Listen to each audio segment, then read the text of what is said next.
Among the most formidable weapons of the medieval battlefield was the crossbow, a deadly device whose rain of bolts could pierce the heaviest of armored ranks and halt the most determined of cavalry charges. Yet, among the many generations which picked up this weapon, none were more renowned than the men of Genoa. Originally born as an urban militia, by the 12th century AD they had graduated to serve as the professional corps of a powerful seafaring republic. Such was their skill that they soon doubled as elite mercenaries who hired out their ranks to princes, kings, and popes alike. Marching all across Europe and beyond, they earned a fearsome reputation in combat, from the Crusades to the 100 Years' War and into the Renaissance. The Genoese Crossbowmen stood as an immovable bastion of tall shields and cold discipline whose precise, withering fire could single-handedly turn the tide of battle. Yet, despite their fame and centuries of activity, this unit leaves frustratingly little evidence of their inner workings. Nevertheless, today we will seek to reconstruct the story of their origins, their equipment, training, tactics, and service record. This is the vaunted history of the Genoese Crossbowmen.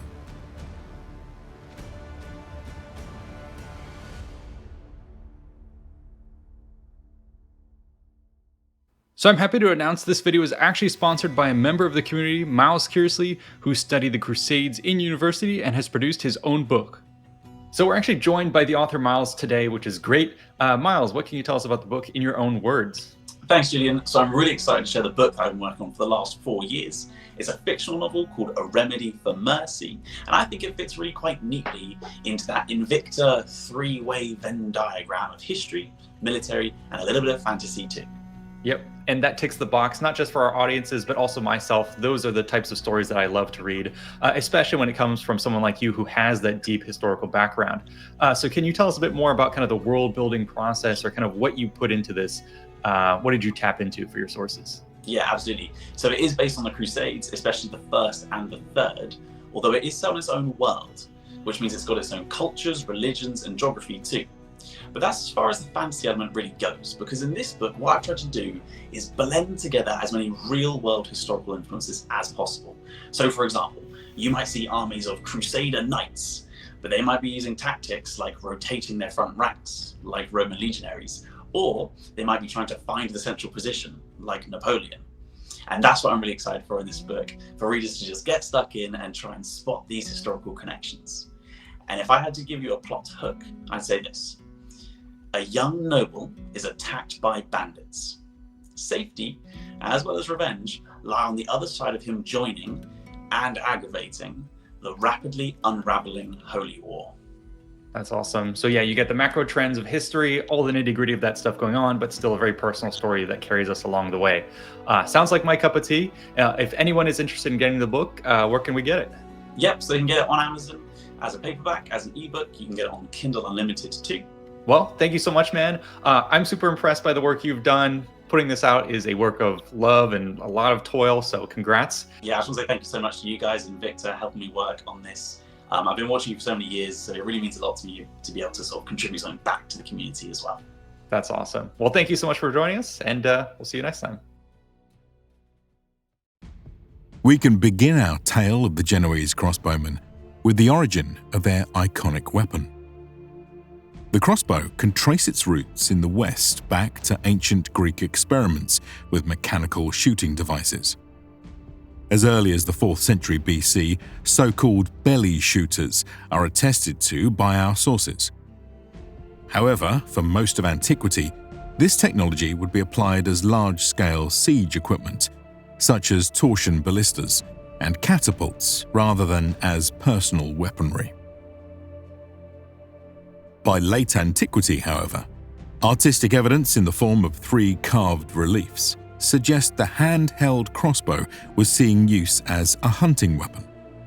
While there are potential references to their use in battle in late antique and early medieval warfare, the first truly reliable evidence comes from the Siege of Senlis, in 949 AD. From this point on, they appear with increasing frequency across the later 10th century and into the 11th century. For instance, the crossbow was prominent in the Siege of Verdun in 985 and featured in accounts of the Battle of Hastings in 1066 on the Norman side. As use of this new weapon spread, its lethality greatly concerned the papacy, and there were several attempts to limit their use against Christians. But even the fear of God was not enough to overcome the military desire to harness the sheer killing power of the crossbow, and they remained popular throughout the Middle Ages. With the origins of the crossbow now established, let us follow another historical thread to see how it came to be employed so expertly by the men of Genoa.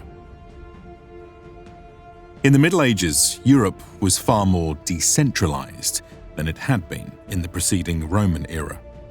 As a result, militaries were of a very different nature. In the place of massive, full-time professional armies paid for by the state, came smaller armies now raised on an as-needed basis from noble vassals and urban militia through methods of social obligation.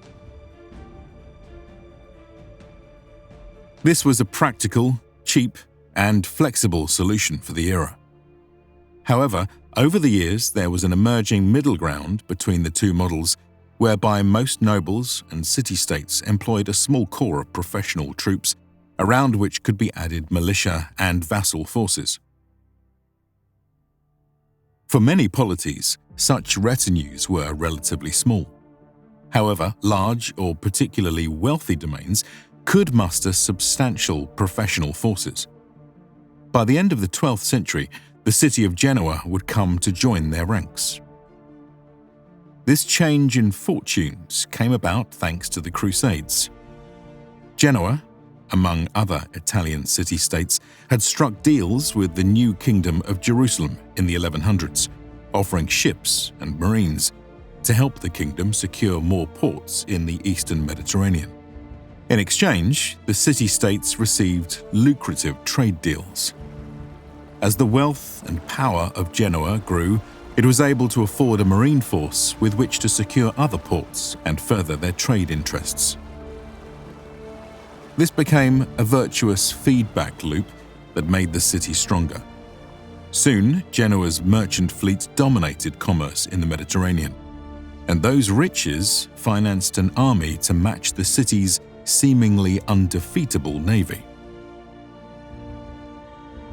But even as Genoa increasingly bankrolled the professionalization of its military, it may not have been able to afford the standing army it wanted.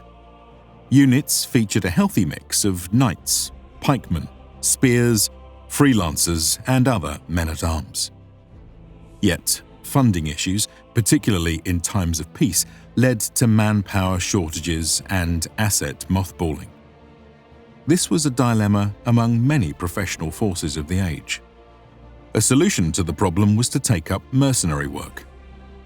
And so the professionals of Genoa began to sell their services abroad. Here we must be careful to note that not all such Genoese mercenaries were crossbowmen. As we mentioned, their city boasted many troop types, which can lead to confusion when our sources remain vague. Adding further to the confusion is the idea that there were also Genoese crossbowmen who were not formally part of the Genoese military.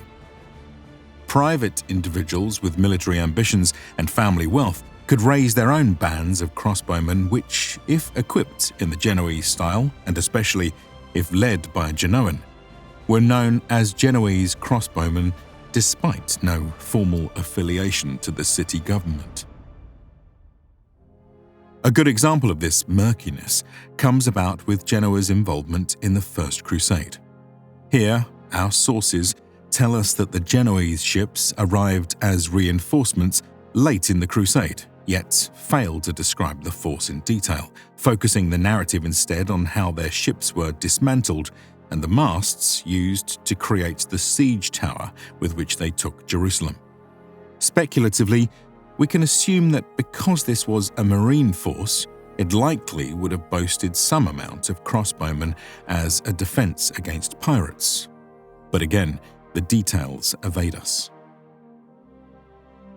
The picture becomes a bit clearer some 50 years later, when our sources indicate that Genoese ships now carried a substantial complement of crossbowmen as a standard for anti-piracy operations. One line of evidence for this comes to us from the 1143 writings in the Annals of Caffaro of Genoa. Quote, "In this consulate, a Genoese galley set off to deal with acts of piracy against the Genoese by the Count of Melgael, brother of the Count of Barcelona. And when the Count of Melgael initiated hostilities against the galley, he was killed by one of its crossbowmen. The consuls I have already named sent instructions to the Provenza and secured the capture of Sagittea from the pirates who were preying on the Genoese and had the pirates' eyes put out." From this service as sea-borne marines, it seems the Genoese crossbowmen were increasingly used for ground operations. Again, the exact timeline is hard to pin down. The first land campaign, where the Genoese crossbowmen were undoubtedly present in significant numbers, was the Third Crusade from 1189 to 1192. It was here that King Richard the Lionheart of England and King Philip Augustus of France had decided that the Genoese and Pisans should be used to transport the Crusade to the Holy Land, and that marine forces from these cities should join them. By this point, the Genoese were already established as a powerful force, but not uniquely so. After all, the Third Crusade fielded crossbowmen from a variety of places, including Genoa, Pisa, and the military orders, all of which seem to have performed effectively. Over the years, however, the Genoese crossbowmen would increasingly gain a unique reputation for combat effectiveness. This trend shall be covered in greater detail in our later section on their service history. For now, we can take a moment to explain the equipment, organization, and training of these units. When it comes to equipment, this can be broadly broken out into three stages of their history. The early days, when they were with Richard the Lionheart on the Third Crusade. Their heyday, in the lead-up to the Battle of Crecy in the 14th century, and toward the end of their service in the later 15th century. The early crossbowmen of the city of Genoa are difficult to describe with confidence due to a lack of clear contemporary evidence. In terms of defense, it seems that they were not well equipped compared to other soldiers, as archers and crossbowmen are both described as lightly armed in contemporary accounts. They probably wore padded clothes, such as a gambeson, that could protect against lower energy projectiles. They may have worn some metal armor, though comments about their comparatively light armament made this unlikely. We should also note that at this early time, they are not described as carrying shields in accounts of the Third Crusade, and instead relied on the protection of spearmen in front of them. For offense, these soldiers bore a crossbow as well as a dagger and perhaps a short sword. The specific crossbow in question is unclear at this time. One option would have been the stirrup crossbow, which was readily available and in use by other maritime Italian cities of the period. Such light weapons were made primarily of wood, with simple construction that made them quicker and easier to operate. Yet, even still, reloading was an involved affair, which saw users anchor the weapon with one foot through a metal loop at the front while they pulled the drawstring by hand or with a hooked tool worn on the user's belt. Heavier variants were also available, such as the windlass crossbow of the late 12th century, though the time of its adoption across Italy is debated. This was a composite weapon made of wood and bone, which yielded immense draw strengths of around 750 to 1,000 pounds. With such power, Heavy bolts could penetrate virtually any armor. However, reload times were increased and required the use of hand cranks. Surviving regulations for other Italian city-states in the early 13th century show both in simultaneous operation, and we assume the Genoese fielded a mix of crossbow types early in their history as other city-states did. Now we enter the middle period of the late 13th and 14th centuries. Here, the Genoese gained a firm reputation for using the windlass crossbow, which was paired with a new type of equipment called a pavise. This was essentially a large, thick shield, light enough to be carried by an individual, but not light enough to be used in one hand with a weapon in the other like a normal shield. The pavise had been adopted for ranged units across northern Italy in the 13th century, with many city-state armies, like that of Florence, stipulating that the pavise carriers were to be their own unit, the pavisarii, who were to hold and move the pavise on behalf of the crossbowmen they were attached to, with a nearly 1-to-1 ratio of pavisarii to crossbowmen. A cheaper alternative was to carry the pavise in the baggage train and have the archers or crossbowmen set them up themselves, carrying them on their backs and using stakes to support them when deployed rather than hiring a person. This provided less tactical flexibility, but did save a considerable amount of money and manpower. It seems that the Genoese generally went for this cheaper option, though it must be said that little evidence survives. However, records from 1357 show that among a contingent sent to help the Marquis of Montferrat, there were 14 units of crossbowmen, but just one of pavisarii. And this is one of the extremely few times pavisarii even appear in contemporary Genoese records. 14th century records also show minimum armor requirements.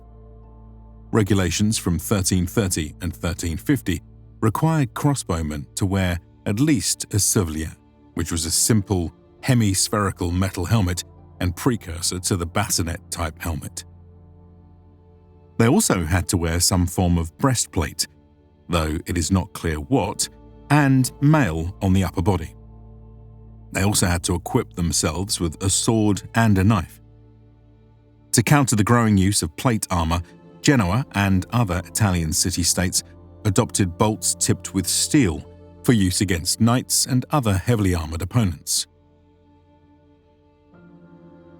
Toward the end of their time in the 15th century, the city's crossbowmen continued to use the heavy windlass crossbow and seemed to have more widely adopted plate armor.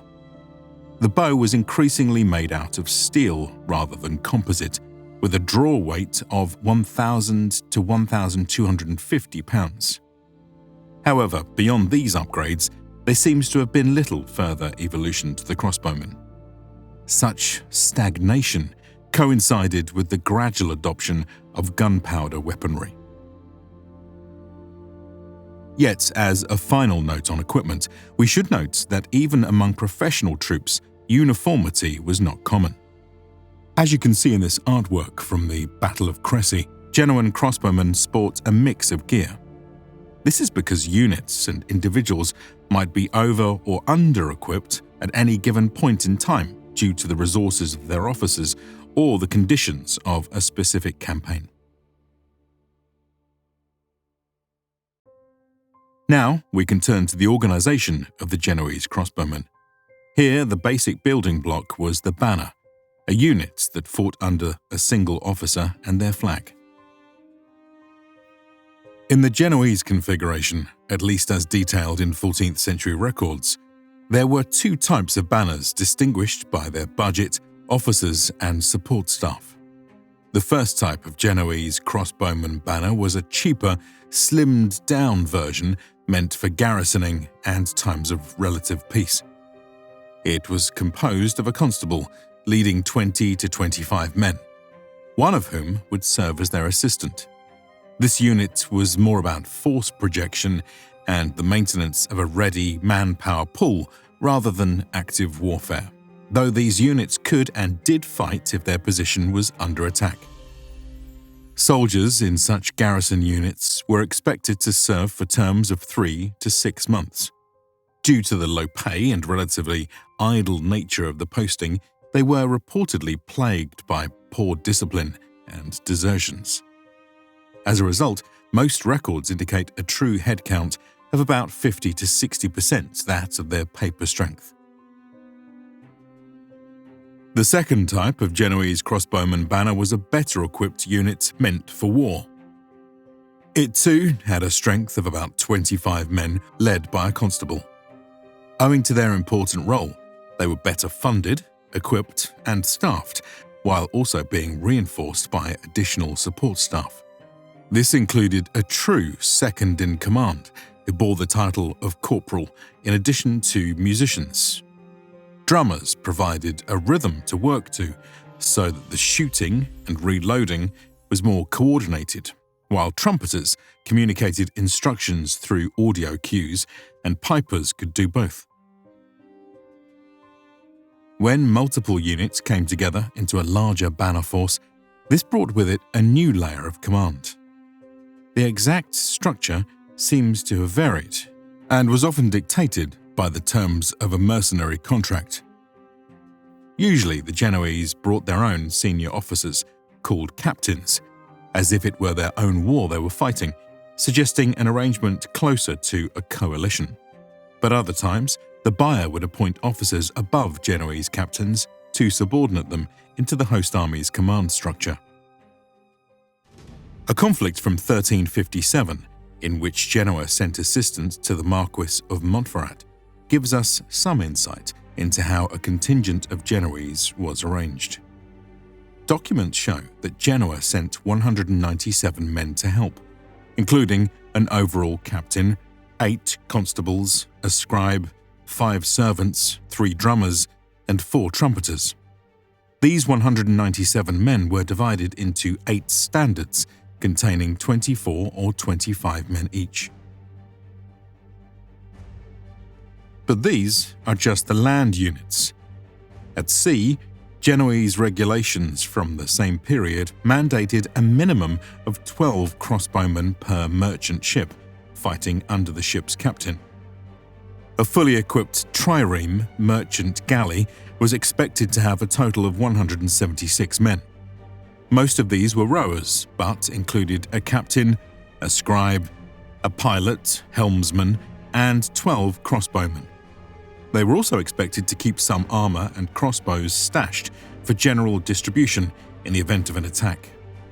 It is safe to assume that vessels equipped for war rather than merchant activity would carry more crossbowmen, as well as a variety of melee troops for boarding and marine activity.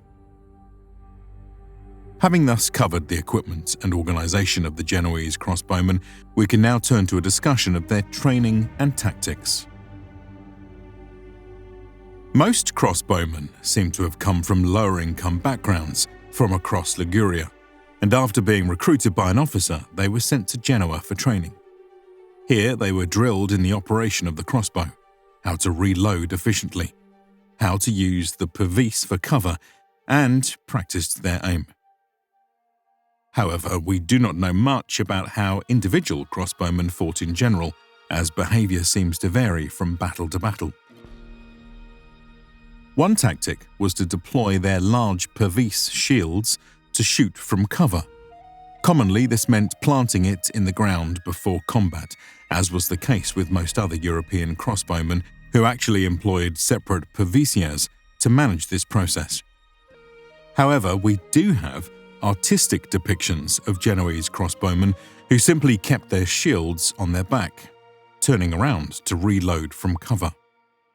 Modern media tends to favour this depiction as the standard, yet historians generally believe it was the exception. But the exact prevalence of either practice is impossible to prove. Another debated tactic is reloading in pairs. This primarily comes from the Battle of Jaffa at the end of the Third Crusade, where crossbowmen were arranged in pairs, with one man shooting while the other reloaded. resulting in a higher effective rate of fire for the front lines. However, this seems to have been a tactic favoured not by the Genoese specifically, but by Richard the Lionheart, who gave those orders to all crossbowmen at Jaffa. There was nothing to stop this being done elsewhere, but there is little evidence of it being a regular tactic, and it is not a common feature in medieval depictions.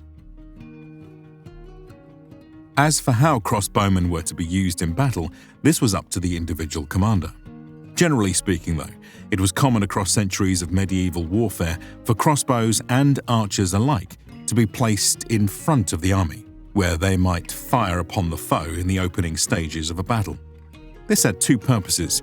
The first was to establish ranged superiority over the enemy and deny them the effective use of their own ranged units by targeting them immediately. Because most armies began with this tactic, the first phase of many medieval battles was a ranged duel that could leave one army with an important advantage in ranged strength. The second purpose of this opening skirmish phase of a battle was to help identify and create weak spots in the opposing line, which could then be exploited when the armies engaged in hand-to-hand combat. An effective way to test the discipline and cohesion of an enemy unit was to target it with bolts and arrows. If it held up well, then that unit was strong, and if it visibly struggled under fire, then it probably wouldn't hold up well against a cavalry charge later in the battle, especially after being softened up by further hails of bolts and arrows. With these ideas in mind, let us now turn to the service history of the Genoese crossbowmen. When last we left off, they had emerged as a newly empowered force thanks to the financial windfalls of the First Crusade at the end of the 11th century. While the 12th century would see them continue to grow in prominence, the records of their campaigns remain murky. It is only with the Third Crusade in 1189 that we receive more concrete evidence of their participation in a major war. Here, several European armies made the journey east in an attempt to save the beleaguered Crusader states from Saladin's Ayyubid dynasty and retake Jerusalem. The first major action involved a combined effort to take the city of Acre. In such efforts, the Genoese crossbowmen served among the 2,000 mixed nationality skirmishers to help suppress and drive off the enemy from the walls. Following weeks of bombardment and eventually undermining operations, the city fell.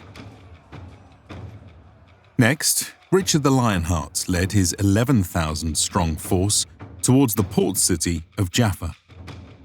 But he would be intercepted along the coast by 25,000 men under Saladin.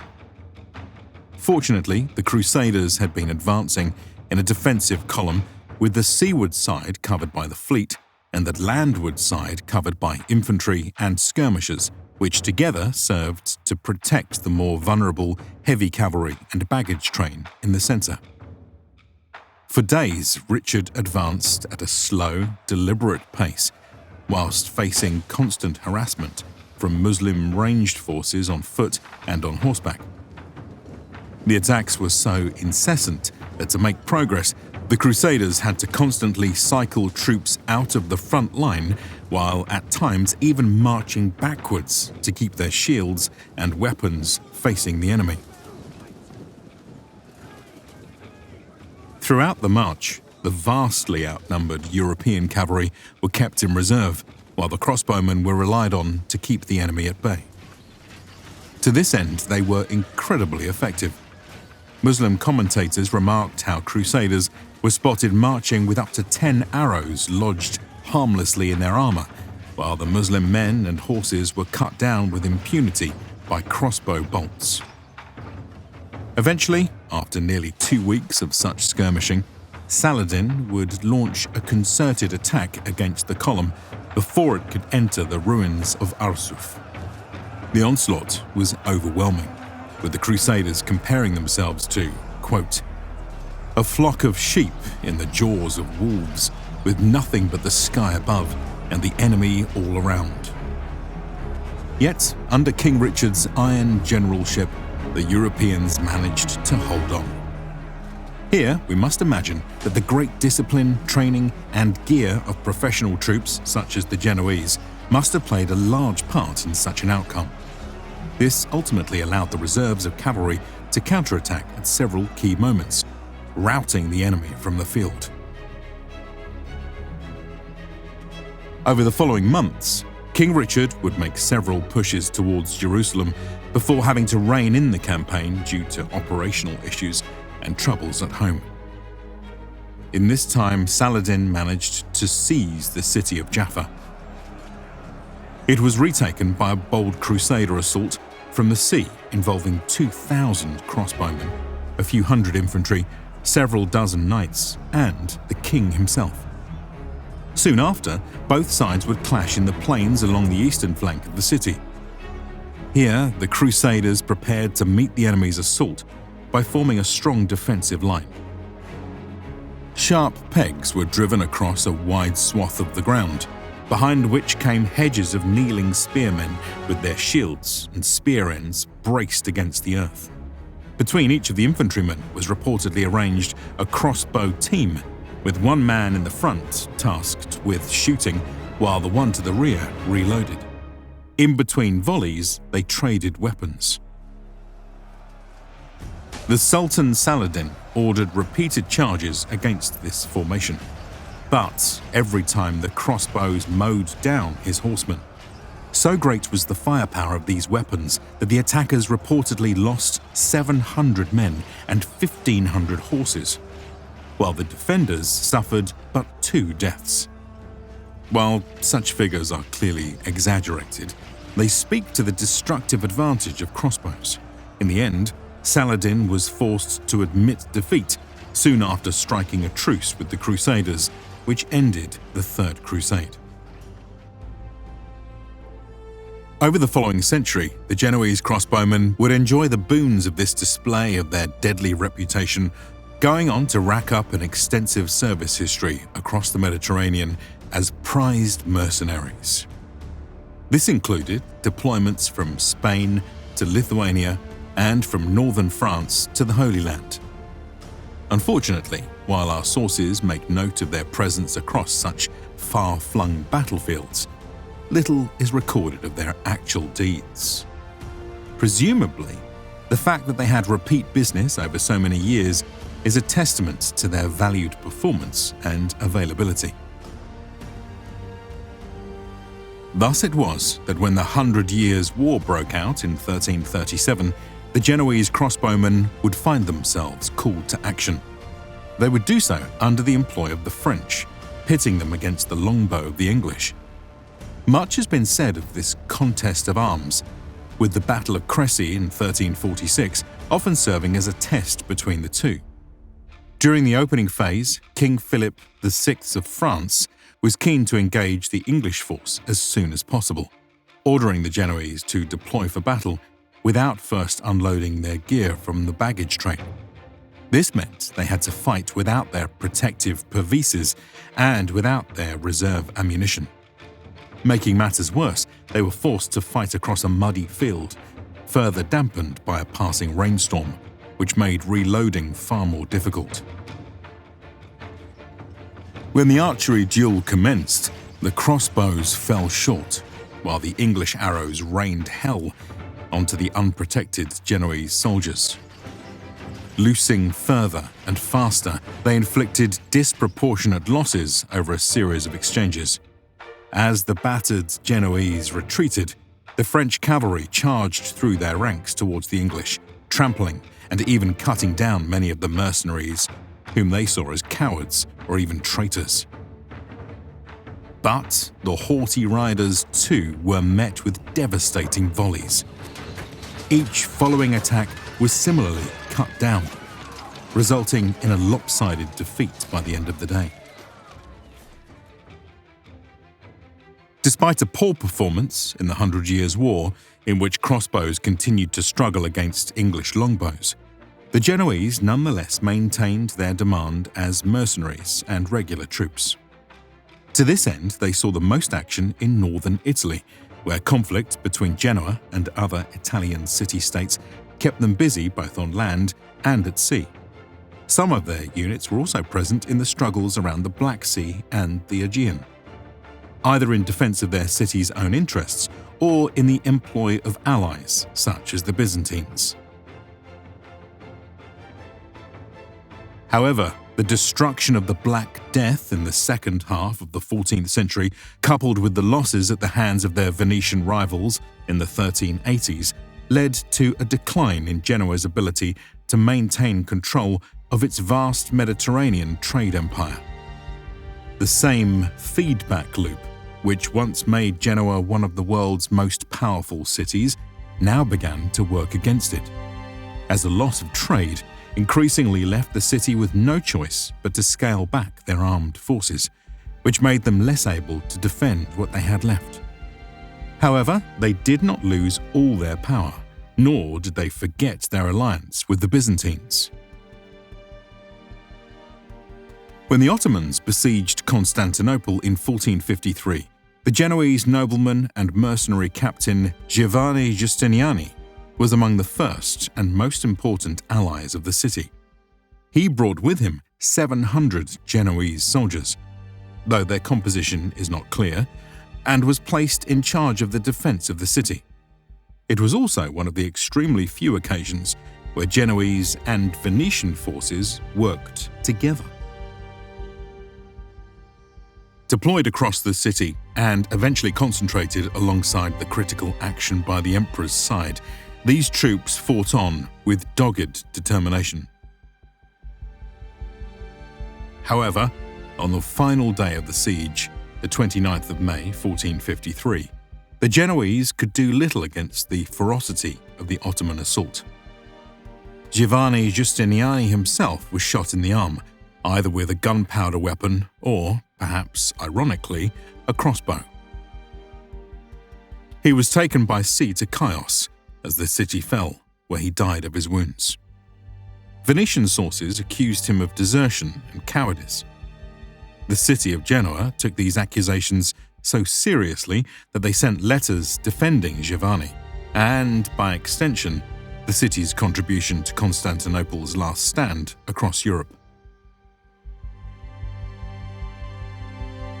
In time, the Genoese crossbowmen would be reduced by the city's dwindling power and militarily eclipsed by the rise of gunpowder, leaving behind a legacy as one of medieval Europe's most sought-after military units. Looking back at their long history, two things seem to have endeared them to their buyers. First, that they could be quickly mobilized, an essential quality for a lord who needed urgent reinforcements to match their enemies. And secondly, that the power of their crossbows meant that, if used correctly, they were devastating against all types of opponent, regardless of their armor or skill at arms. Yet, even still, we should not oversell their value. The Genoese may have been among the most well-known crossbowmen of the Middle Ages, but they were not unique. Many other cities fielded windlass crossbows and pervice shields, and some were arguably more successful in doing so. The medieval Genoese military seems to have been too expensive, even for Genoa, while other Italian city-states found longer-term success, mixing a core of standing units with urban militia. Even at the height of Genoese prosperity, the records show the crossbowmen struggling to fill out their ranks, mothballing units, and having crossbowmen carry their own pervice shields to save money. The expense of the Genoese army left the city struggling to maintain its manpower, following shocks to the Mediterranean trading networks like the Black Death, the Fourth Crusade, or defeats at the hands of Venice. With these final thoughts, we can end our video. For those who want to learn more about the medieval crossbow, we recommend The Medieval Crossbow, A Weapon Fit to Kill a King by Stuart Ellis-Gorman. If you enjoy our work, consider supporting us on Patreon to participate in polls, catch script previews, and get HD downloads of all our art. We owe a huge debt to our current patrons for funding the channel and to our researchers, writers, and artists for making this episode possible. We certainly couldn't have done it without this team and this community. So, be sure to like and subscribe for more content and check out these other related episodes. See you in the next one.